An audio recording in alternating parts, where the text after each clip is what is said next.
Against Dan Goldman already heating up. Tensions with Venezuela are escalating tonight. The U.S. seizing an oil tanker. The move comes after President Trump said Venezuela's president's days are numbered. Plus, the rain moves out, but even colder temperatures are moving in.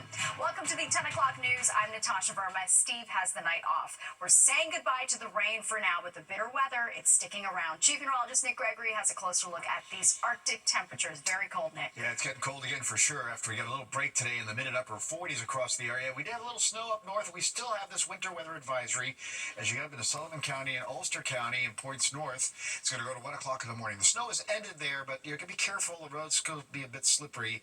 Could be a little black ice on some of those roads. You can see on the radar that rain is getting out of here right now, and the snow, whatever we had up north. That rain just exiting now via the Twin Forks and heading off to the east. This band of some snow and a little rain mixed in off to the west, that's not really going to survive as things are going to dry out before they get here. Our temperatures are back down to the lower 40s, though.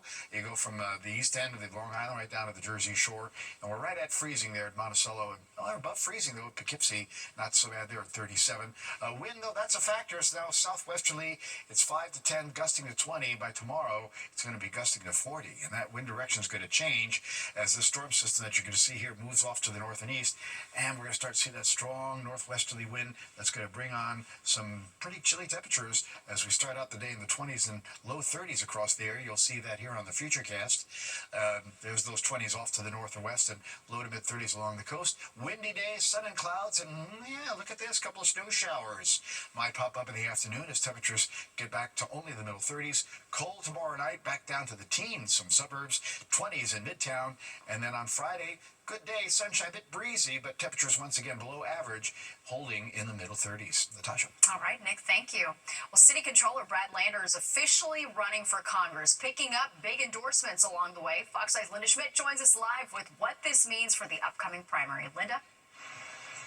Yeah, hi there, Natasha. Well, you know, you just said it. Brad Lander is the city's current comptroller. He also recently ran for mayor. Well, now tonight he held an event here in Brooklyn to launch his campaign for Congress. Go ahead, take a look at this right here. This was just a short time ago. The launch party was held in Park Slope, Brooklyn, an area, by the way, that he has represented for decades. Now, first as a city councilman, and then as the city's comptroller. He is challenging a fellow Democrat, Dan Goldman, who is currently representing the 10th Congressional District, which serves parts of Brooklyn and Manhattan. Now, Lander has been outspoken against President Trump's immigration crackdown.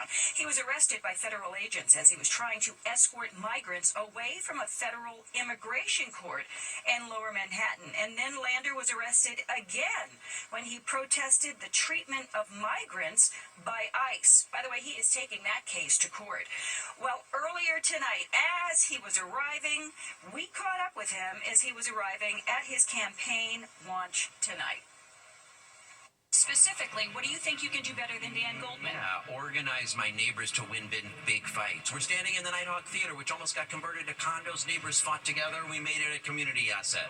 We brought 10,000 units of housing to Gowanus, and we're organizing to have the backs of our neighbors. 500 community members were together this week saying, how are we going to put our bodies on the line in this moment? And that's the kind of leadership that I can bring, and Dan Goldman is not bringing it. Are you saying that Goldman is disconnected from his constituents? I'm saying that at this moment we need a council member who's really connected to their constituents.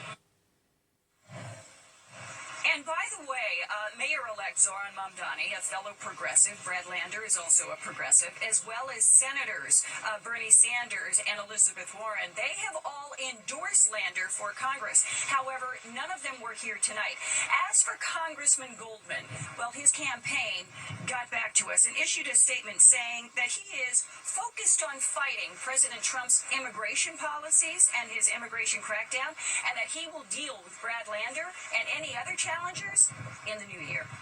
Back inside to you. All right, Linda, thank you so much. And breaking news out of Newark, New Jersey, officials say 2 people are dead and 2 others are hurt after a shooting. It happened around 8:30 tonight. Video here showing a huge police presence. This is an ongoing investigation, and we'll update you as soon as we learn more. Officials are investigating after human remains were found in Coney Island. Police responding to a 911 call just before 6 o'clock last night of remains found near Riggleman Boardwalk between West 32nd and West 33rd Streets. Upon arrival, officers found an apparent skull in the bushes next to the boardwalk ramp. Sky Fox was overhead as crews were investigating this morning. The man accused of shooting Jets player Chris Boyd was arraigned in Manhattan criminal court yesterday. 20-year-old Frederick Green from the Bronx has been charged with attempted murder, assault, and criminal possession of a weapon. Green was arrested near the University of Buffalo North Campus in Amherst on Monday. Police say that he changed his appearance by cutting his hair and deactivating his social media accounts. Boyd was shot last month in Manhattan and is recovering. One lawmaker is trying to crack down on porch pirates out looking for packages to steal this holiday season. New Jersey Congressman Josh Gottheimer is once again trying to bring harsher penalties for thieves. It's called the Porch Pirates Act. It would make it a federal crime to steal from carriers like Amazon, FedEx, and UPS. I talked to him earlier on the 6 o'clock news. We've got a lot of people, Democrats and Republicans, who are backing this. They realize this problem just keeps getting worse every year. $16 billion worth of goods were stolen last year. So I think everybody in Congress is hearing from their constituents about the packages that are stolen, and we're doing everything we can to stop it. Gottheimer also says 104 million packages have been stolen so far this year, and nearly half of all Americans are victims of these porch pirates. The U.S. seizure of a Venezuelan oil tanker is raising tensions and questions, especially after President Trump's warning that Nicolas Maduro's days are numbered. Fox News' Sharon Crowley has a closer look at what this means for relations with Venezuela. Sharon? Yeah, Natasha, this is a breaking story tonight that is still developing. Tonight, President Trump confirming the U.S. seized an oil tanker off the coast of Venezuela. Using U.S. forces to capture an oil tanker is incredibly unusual and marks the Trump administration's latest push to increase pressure on Venezuelan President Nicolas Maduro, who has been charged with narco-terrorism here in the U.S. Attorney General Pam Bondi posting this video you can see there of the operation. The U.S. has built up the largest military presence in the region in decades and launched a series of deadly strikes on alleged drug smuggling boats in the Caribbean Sea and Eastern Pacific Ocean. Now, the campaign is facing growing scrutiny from Congress. Venezuela has the world's largest proven oil reserves and produces about 1 million barrels a day. Locked out, though, of global oil markets by U.S. sanctions, the state-owned oil company sells most of its output at a steep discount to refiners in China. As you probably know, we've just seized a tanker on the coast of Venezuela, large tanker, very large. Largest one ever seized, actually. And other things are happening, so you'll be seeing that later, and you'll be talking about that later with some other people. Well, President Trump did not offer additional details when asked what would happen to the oil aboard the tanker, except to say he thought the U.S. might keep it. Venezuela's government in a statement saying tonight that the seizure constitutes a blatant theft and an act of international piracy. Natasha, I'll send it back upstairs to you. All right, Sharon, thank you so much. Well, the House passes a $900 billion annual defense spending bill. It includes a pay raise for troops, housing and facility improvements on military bases, and some military aid for Ukraine. The 3,000-page spending bill also contains several measures that push back against the Department of Defense, including a demand for more information about the strikes on alleged drug boats in the Caribbean. The bill now heads to the Senate. A federal judge ruling today that secret grand jury transcripts from Jeffrey Epstein's 2019 sex trafficking case can be made public. He joined two other judges in granting the DOJ's request to unseal the documents, reversing his earlier decision to keep them under wraps. He cited a new law that requires the government to open its files on Epstein and Ghislaine Maxwell, and yesterday, another judge approved a similar request in Maxwell's case. Well, a federal judge orders the Trump administration to stop deploying the California National Guard to L.A. and return control of the troops to the state. California took the federal government to court, arguing conditions in L.A. have changed since President Trump first took command of the troops and deployed them back in June. The Trump administration claimed Guard members are still necessary to help protect federal personnel and property. The president initially called up more than 4,000 California Guard members, but now only about 100 of them remain in the L.A. area. So far, the White House has not responded to today's ruling. Well, parents sounding off on the multi-million-dollar budget shortfall in Montclair, how school leaders are planning to protect student programs without raising taxes. And a new no-scroll era down under, Australia blocking kids from social media. The question now, could American teens be next? Plus, you'll soon be able to take an Uber ride without even using the app. The new service rolling out at LaGuardia Airport.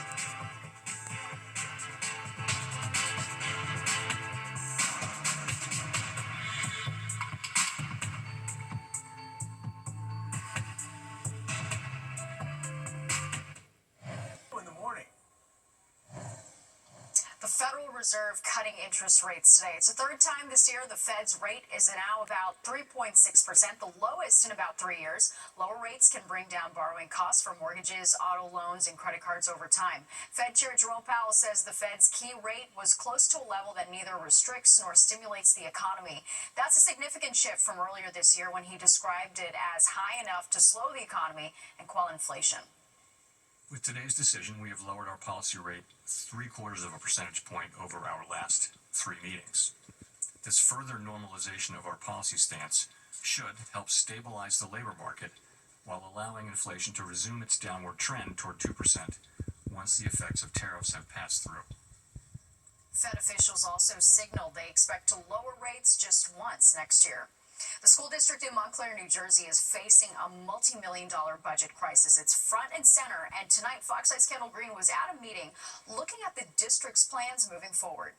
Montclair School District, home to one of the wealthiest communities in New Jersey, has parents wondering how the district got into a financial crisis, a deficit to the tune of nearly $20 million. The news came to light earlier this year in the fall when the district superintendent informed parents that the district would have to lay off employees, a part of the district staff, because they didn't have enough money in the budget. We're concerned for our son, how the loss of teachers will impact his learning in the middle of a semester.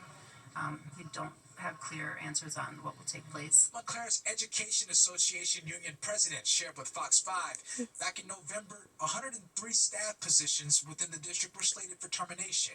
In Wednesday's meeting, Superintendent Ruth Turner shared with the help of the state, roughly 20 of those positions were reinstated based on student and program needs. In an effort to prevent some of our projected cuts, the New Jersey Department of Education has agreed to expedite our disbursement of state aid that we're scheduled to receive later this year to give it to us ahead of schedule. The district's initially proposed referendum that would have asked voters to approve a tax hike on December 2nd in an effort to close the financial gap was thrown out by a judge last week, stripping the district of an avenue to break even, which teachers still question. What guidance have you been following?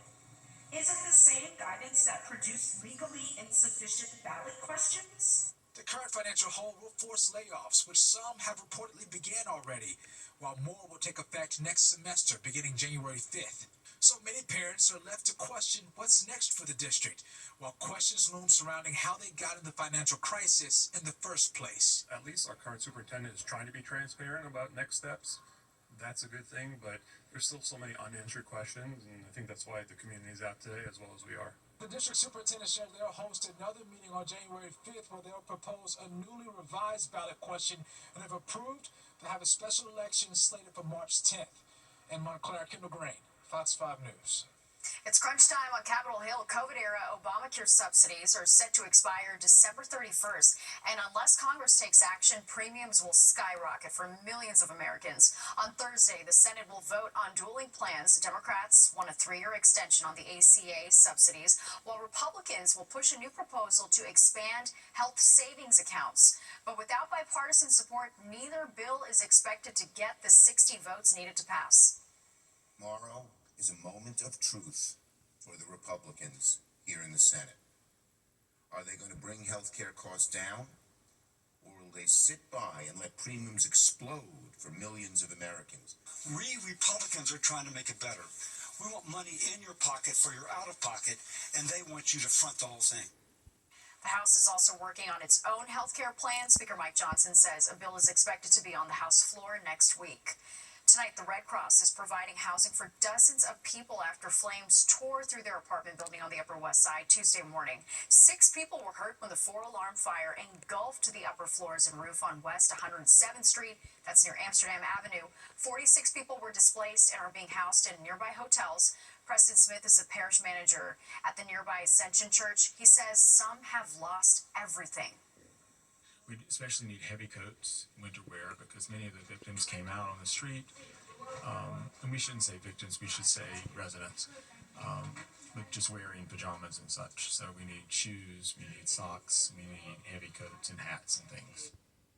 Ascension Church will hold a free concert on Sunday at 3 p.m. to raise money for those who have been displaced. The FDNY is investigating a fire in the Arlington section of Staten Island. They responded to the home on the corner of Grandview Avenue and Arlington Place around 5:30 a.m. Sky Fox over the scene, and they think that the fire might have been started in the basement. One firefighter was taken to the hospital with minor injuries. Australia's new ban on social media for anyone under 16 is already shaking up the digital world and raising big questions about whether the U.S. could be next. Fox 9's Richard Giacobis breaks down what the new era could mean for Americans. It's a new digitalist era on the other side of the world tonight, with millions of those children under the age of 16 in the country of Australia without access to some of the most popular social media apps like Instagram, Snapchat, TikTok, Facebook, among others. It's a big win and a delight for parents, but criticized by major tech companies and free speech advocates. The Australian government has called today a proud day for Australian families. No more endless scrolling, algorithms that feed into body shaming, bullying. The new law requires 10 platforms to take reasonable steps to stop kids under 16 from having an account. Those social media platforms include Facebook, Instagram, Kik, Reddit, Snapchat, Threads, TikTok, Twitch, X, formerly Twitter, and YouTube. The Australian government admitting that the rollout of the ban has not been perfect. About 200,000 accounts were deactivated on TikTok as of today, with hundreds of thousands more in the next few days. Companies that fail to comply face a $32 million fine. All of this, though, begs the question, can something like this one day happen here in the U.S.? Experts say anything is possible, especially with other countries now considering regulation on social media when it comes to children, but you have to look at both sides. Our goals are, as much as we can, to protect the benefits of social connection and technology while also better understanding and decreasing the risks, particularly for vulnerable populations, children and adolescents. Many people will be eager to see how this rolls out in Australia and what the impacts are. A new nationwide study out today by the Pew Research Center reveals that social media is a big part of the teen routine. In that study of children between the ages of 13 to 17, about 1,500 teens, they revealed that YouTube and TikTok are part of their daily routine, and that nearly 2/3 of them use artificial chatbots. Richard Giacobis, Fox 5 News. Well, Uber is announcing phone-free pickups. The rideshare company is launching Uber kiosks for travelers to book a ride without even using their phone. Uber says the kiosks are targeted to international travelers who might not have a local data plan or for those who are running out of battery life on their phone. Riders can book trips directly at the kiosk and receive a paper receipt of their travel plans. The first Uber kiosks are being rolled out at Terminal C at LaGuardia. Another Mets player reportedly out the door. Pete Alonso packing up for Baltimore. The question swirling around the club's future. And more than a year after Hurricane Helene, Christmas tree farmers in North Carolina are still feeling the impact, what they're saying about this holiday season.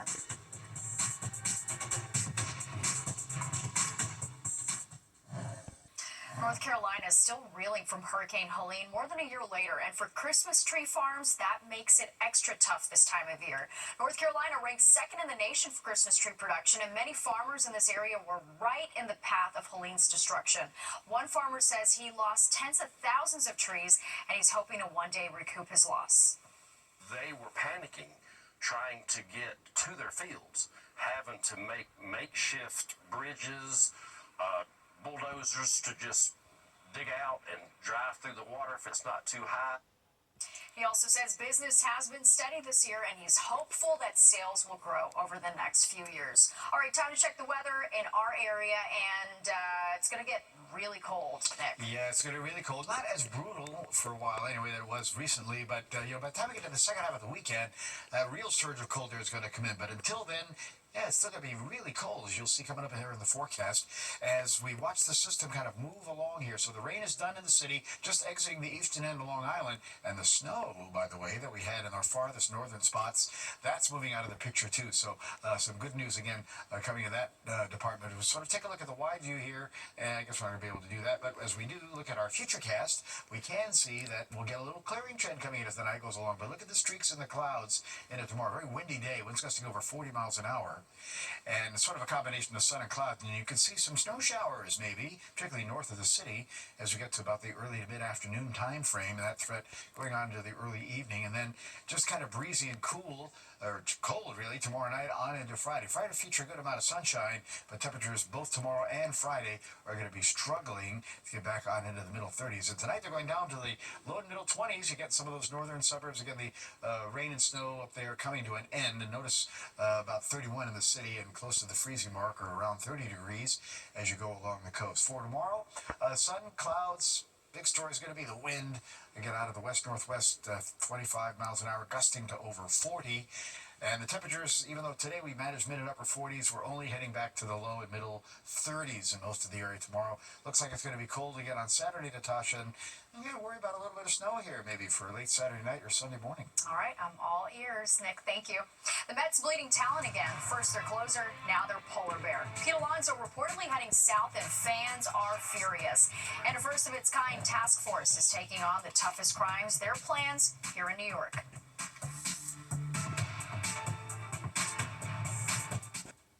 The 10 o'clock news. The Mets reportedly just lost another big name, and fans are feeling anything but amazing. Welcome back to the 10 o'clock news. I'm Natasha Verma. Pete Alonso seems to be headed to Baltimore after the team reportedly refused to match a longer deal. Fox Eye's Meredith Gorman breaks down what this means for the future of the franchise. Big changes for the New York Mets. Reports say Pete Alonso is close to signing a 5-year, $155 million deal with the Baltimore Orioles. The Mets' all-time home run leader and one of the most popular players the franchise has had in years looks to be moving on after 7 seasons in Queens. Well, look, it's going to be significant just from an emotional standpoint because he's a very popular player, the most popular player on the team. Mets fans are reacting viscerally to this, as you might imagine. And look, he was a very productive player for a number of years, including last year. And Alonso is not the only big name leaving.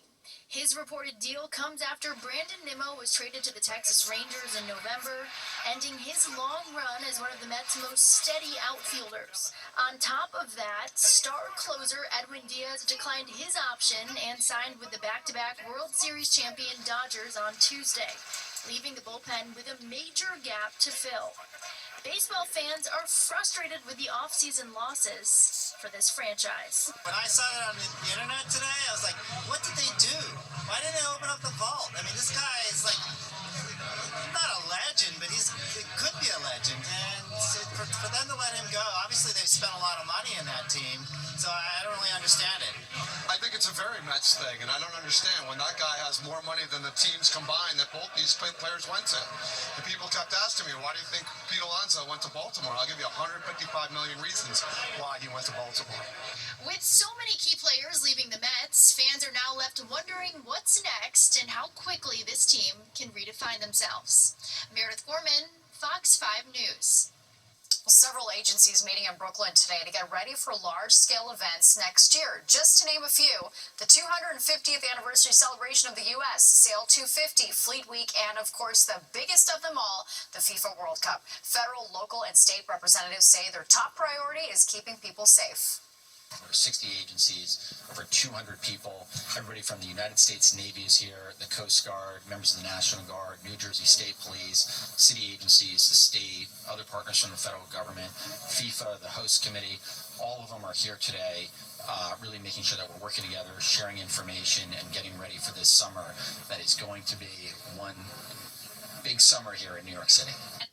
Yeah, no kidding. Officials are calling the World Cup the equivalent of 9 Super Bowls in 40 days. This was just one of a series of meetings scheduled to take place.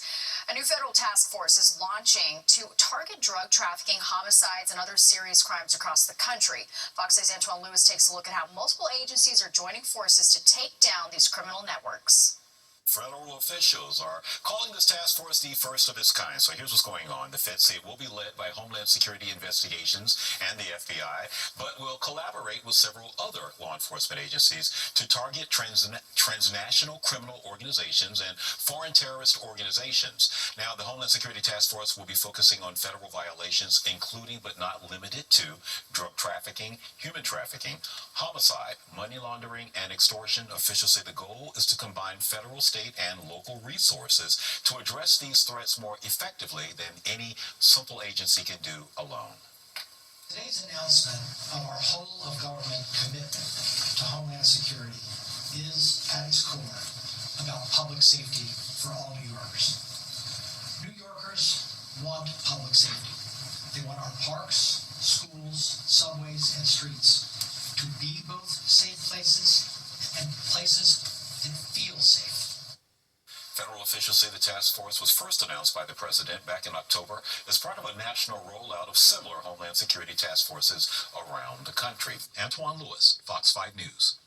Netflix's planned acquisition of Warner Brothers is under growing scrutiny, and now the streaming service is facing a class action lawsuit. Lawsuit cites concerns that the acquisition could reduce competition among streaming services. The streaming service is already facing regulatory scrutiny, with some lawmakers raising concerns its acquisition could lead to potential job cuts and higher prices for customers. Netflix prevails. This is the moment that Hollywood turns from an industry into an app, because everything would be completely owned by Netflix. The distribution, the content, both past and present and future, and more importantly, the algorithm. Netflix says that the lawsuit is meritless and says the deal will allow it to expand production in the U.S. and strengthen the entertainment industry. Hip-hop isn't just music, but a global force shaping culture and politics, how technology is opening up new avenues for artists. And we all know the Labubu craze is on fire this holiday season, but the boom has a dark side. What to know about the Lafufus?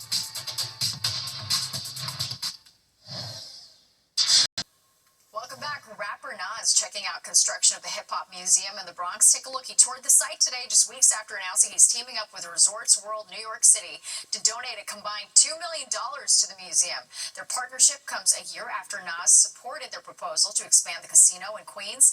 The Hip Hop Museum will pay tribute to its origins in the Bronx and its emergence as a global art form. It's expected to open next year.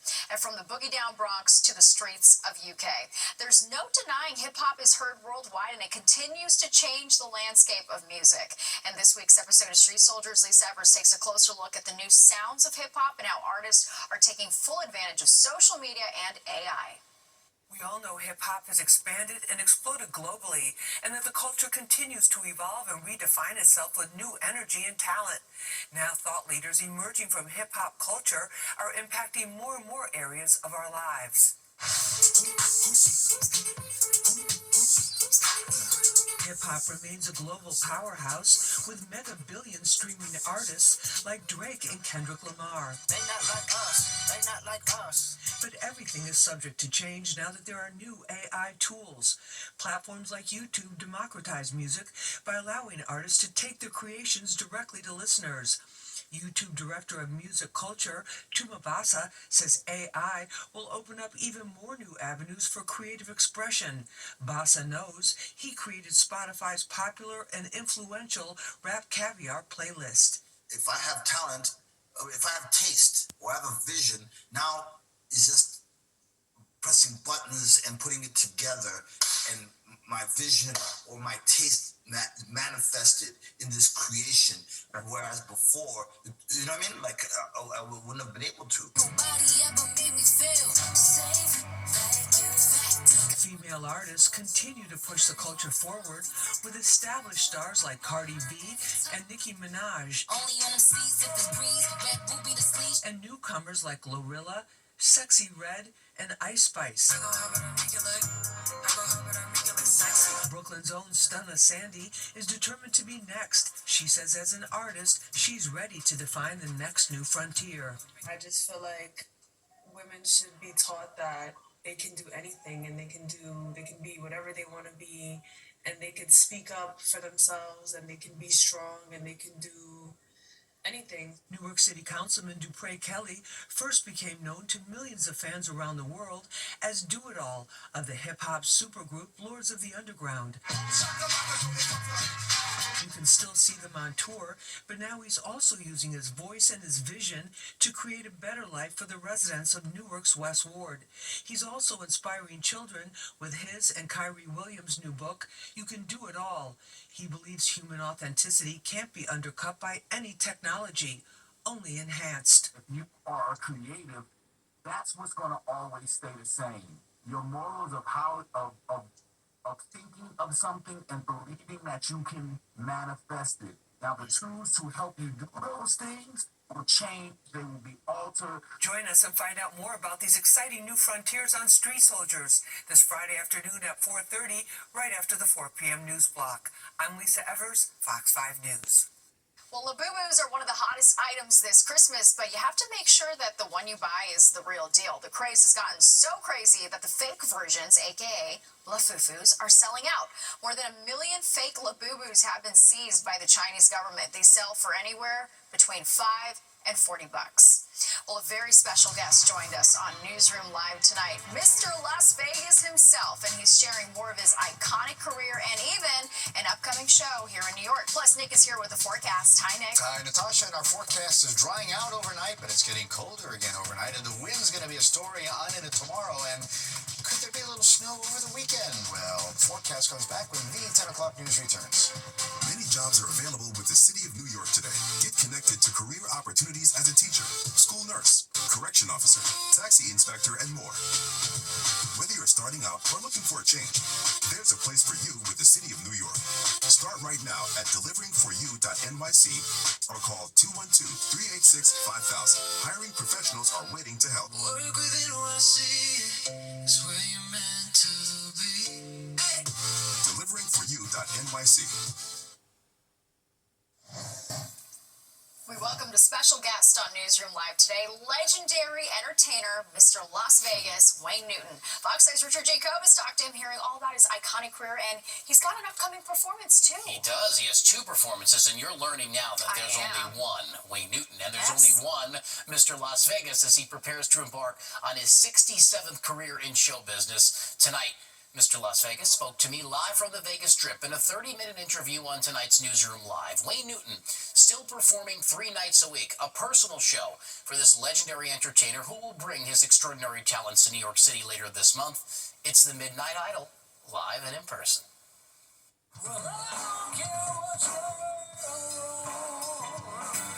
Ever since he was 6 years old, Wayne Newton knew he had something special he wanted to share with the world. 30,000 plus performances later, Mr. Entertainment is still performing and wowing audiences from Sin City to now the Big Apple. I decided to write a show that thanked the people who were so instrumental in my life and career. New York has just meant so much to me. Wayne Newton is bringing his Mr. Las Vegas Memories and Melodies show to the City Winery for 2 nights at the end of December, a full-circle moment for a legend who credits New York as giving him his start. The guy who ultimately started producing my records for Capitol Records was Bobby Darin, and he is from New York. And it was Bobby Darin, along with Jackie Gleason, who helped launch Wayne Newton's solo career. And once he recorded his first hit in 1962, Mr. Las Vegas was born.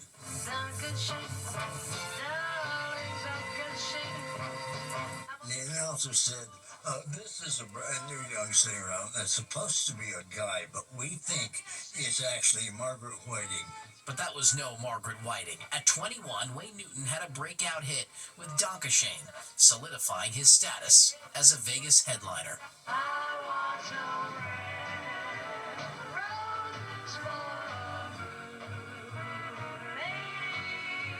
2 years years later came Red Roses for a Blue Lady, and then a surprise hit that Newton says the record company didn't believe in at the time until he recorded it. But Wayne Newton didn't give up. He got the song on a different label, and Daddy Don't You Walk So Fast became the 1973 Song of the Year.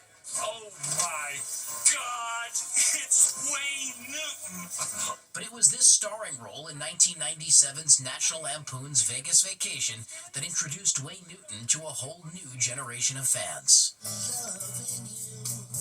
There's a scene in there that I come into the audience and I'm singing to Beverly D'Angelo, where the young man says, "Oh my God, he's hitting on Mom."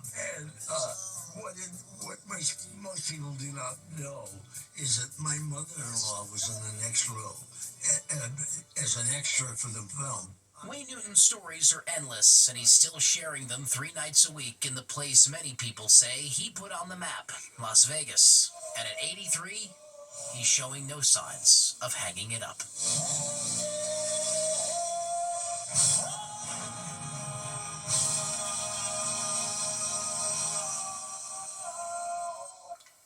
There are legends, and then there is Wayne Newton. You can catch his new show, Mr. Las Vegas, Memories and Melodies. It's set for December 29th and 30th at the City Winery here in New York City. Dunk a shame, we say, Mr. Newton, for talking with me tonight. Are you going to go to the show? Of course. Both of them? Well, one show. Okay. May have to work the other night. Yeah, I'm going to have to work. You have to go to a show, Natasha. I've got to go to a show. He's incredible. And he's so youthful in so many ways, too. Yes, and Just so keeps many doing stories. What he loves. Totally. Keeps him going. Yep. All right. Richard, thank you so much. Let's get a check of the forecast now with Nick. Hey, Nick. Hi there, Natasha, and our weather is drying out now. The clouds are still overhead, though. They'll be breaking apart as the night goes along, and the wind's going to be picking up, and temperatures today, though, did something they haven't done in a long time. We got to average or slightly above 47 the high, 32 the low, but don't get used to that. This is a one-day deal. It's going to get cold again tomorrow into the weekend. 46, 36, that's average. 70 and 3 mark the records. That was 2 days in a row, though, for the year 1876 with record lows. So it must have been a real good cold snap back then. 41, a lot of clouds still. Wind gusty out of the southwest. Humidity still pretty high. The pressure is still falling. We have yet to have the system actually pass, even though the rain has come to an end and has moved on to the east. And the temperatures actually keep creeping up a little bit now. We've come above freezing in Monticello for the first time all day. Now 34, 37 at Poughkeepsie, still 40 in the Hamptons. They were in their 50 earlier. 41 Midtown down to Belmar, back to the 30s by Trenton. And these numbers definitely milder than last night, 6, 7, 8 degrees or so.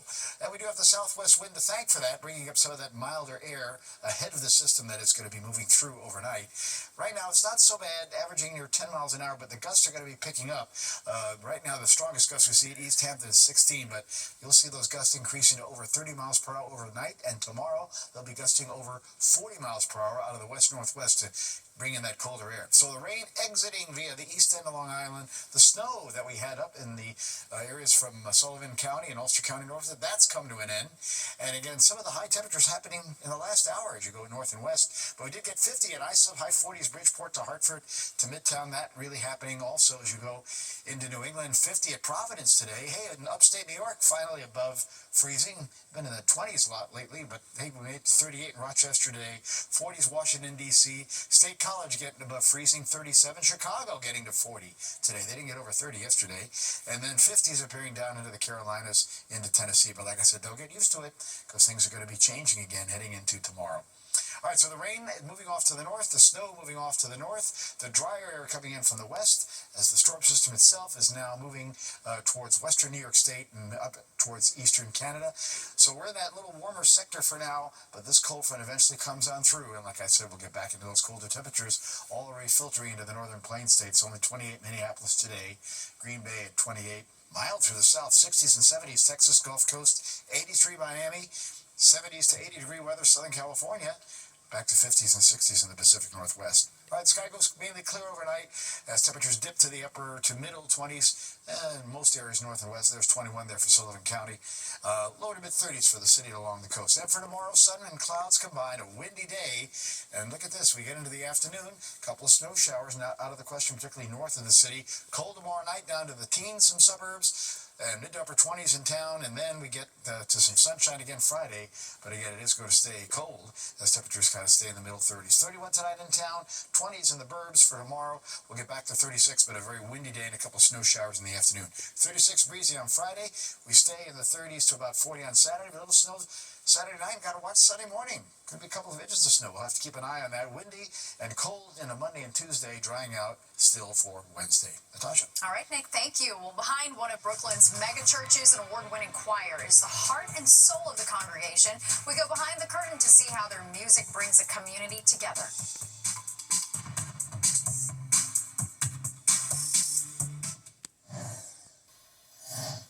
Holidays are fast approaching, and they're getting ready at the largest evangelical church in New York City. Fox's Sherry Crowley is enjoying the sweetest sounds of their choir in this edition of Finding Faith.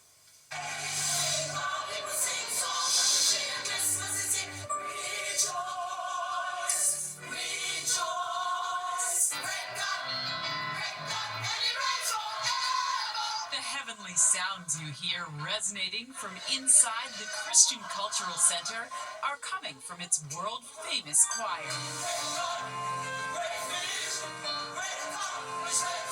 These faithful altos, sopranos, and tenors are the heart and soul of this Brooklyn megachurch.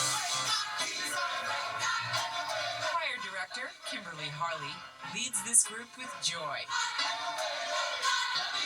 It just uplifts. It's like medicine. I mean, it's amazing what music does to you and how it just empowers you. And it's like a connection, you know, it's something, but like I said, it's from God. It is. It has to be. Remember, that's 1, 2, 3, 4, 5, 6. The choir practices all year round, and next year even plans to release Christian music. This Christmas season, choir practice includes caroling. Karen Duncan is an alto. I wouldn't change being a part of this choir. I wouldn't change having music being so impactful for me. Because when there's no music, when there's no sound in your life, I think it changes your experience of who you are and how you express yourself. You can see clearly what God can do in your life. Pastor A.R. Bernard founded the church nearly 50 years ago. He grew it into the largest evangelical church in New York City. In September, though, his son Jamal took over as the head of the church, ordained as the senior pastor with his father's blessing. Being a part of the choir is bigger than just singing. It's like, how do we help develop the individuals in that choir? The camaraderie and the family, the community, yeah, it just something different happens when they get together and start volunteering and singing together. It's amazing. Inside this room, they're practicing more than just music. Some of these choir members have known each other for years. It's about friendship, fellowship, and deepening their faith. I can't imagine a church without a choir.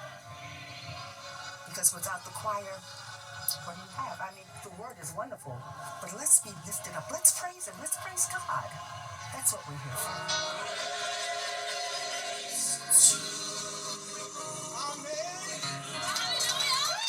Sharon Crowley, Fox 5 News. And there's more of the 10 o'clock news straight ahead. We'll be right back.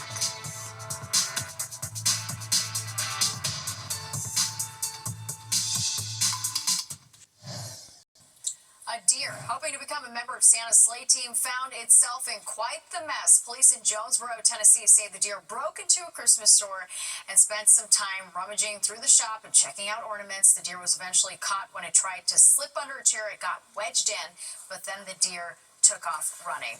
Nick, he was just trying to get a lay of the land. Yeah, Christmas shop. I guess so. Maybe, bring some gifts back towards the North Pole or something. Nothing wrong with that. I agree. Well, our weather is clearing out tonight, Natasha, but it is going to be turning windy and colder. In fact, we'll be in the low 20s out the door in the suburbs in the morning and just above freezing in the city, or around freezing, we'll call it, 31, 32 degrees. About 30 or 32 across the coastal areas. Tomorrow it's sun and clouds. We do climb back only, though, to the low and middle 30s. So after today's upper 40s, we're taking a step backwards, and it's going to stay rather windy tomorrow, gusting 40 miles an hour or so. Breezy, chilly Friday, some sunshine, 36. Saturday, about 40. You could have some snow late Saturday night, more so into Sunday morning. That could accumulate a few inches, so we'll have to watch that. Windy and cold into Monday, and then chilly into Tuesday and Wednesday, Natasha. All right, Nick, thank you. And don't go anywhere. Good night, New York, with Crystal Young and Ryan Christopher is next, and you do not want to miss it. That does it for us tonight. If you missed any part of the 10 o'clock news, you can always catch an encore on our free streaming app, Fox Local, where you can stream our newscasts anytime. Have a great night. I'll see you tomorrow.